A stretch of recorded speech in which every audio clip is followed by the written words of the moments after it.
1 or 2 minutes total time a story of Neil and Buzz's landing on the moon that I doubt any of you have ever heard. And you're going to hear it from the president of the Congressional Medal of Honor Society, Leo K. Thorsness. And Leo is here.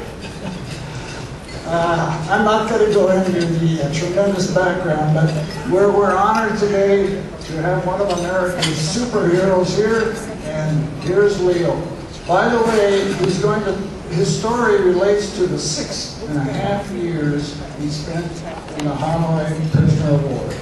Leo.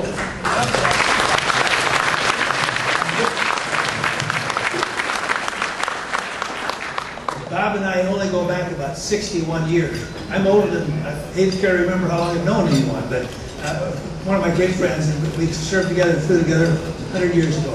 Very quickly, I was a wild weasel pilot, just about finished my 100 missions in Vietnam, got shot down with an air-to-air missile from with a MiG, and spent the next 6 years in Hanoi.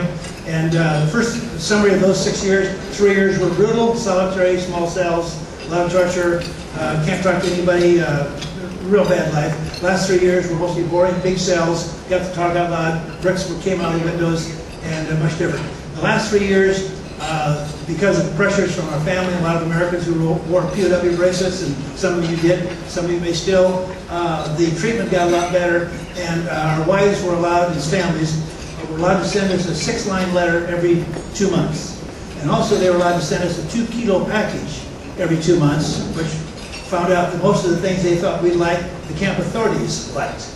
So we didn't get much of that. But in one of the, maybe out of 6 pounds or 2 pounds, there'd be maybe half a pound or just a couple things.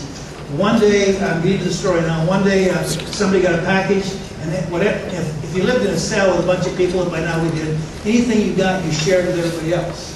We were just about like brothers there.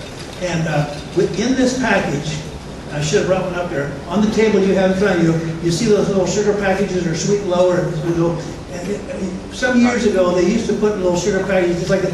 Most times they had a picture on them, right? And on the picture of one of the packages that came through that the Vietnamese didn't realize the significance of it was a picture of, you know what I'm saying, Neil Armstrong stepping on the moon. Now as aviators, we knew before we were shot down in the 65, 66, America was scheduled to try to do this. We had no idea it happened. We had no news, no radio, anything, no pencils, no papers. And this little package came through, and I think within about 15 seconds, they caught you communicating, they beat you bad. Within about 15 seconds, as soon as that happened, we were on the wall communicating with the rest of the camp that we could make contact. And here's what it sounded like. I can tap it out for you. It just takes 15 seconds. Because if any of you or your kids end up in space, they may use the tap code up there, right? And you'll want to know the tap code when you get there. And what we sent was just 8 letters. AM standing for America. America, American, on, moon. It's like this. Here's A. American AM. American on. MOO. Moon. American on, moon. And those 15 or 20 seconds, in our mind, just justified the brutality and what we were fighting for as Americans. We were so proud. It was the happiest 20 seconds of our lives as a prison setting, and other than when we got released to come home. But we were so proud to be Americans. In fact, the next morning we went out, the Vietnamese guards out and said, the moon is up there. We said, you can't look at that, that's our moon.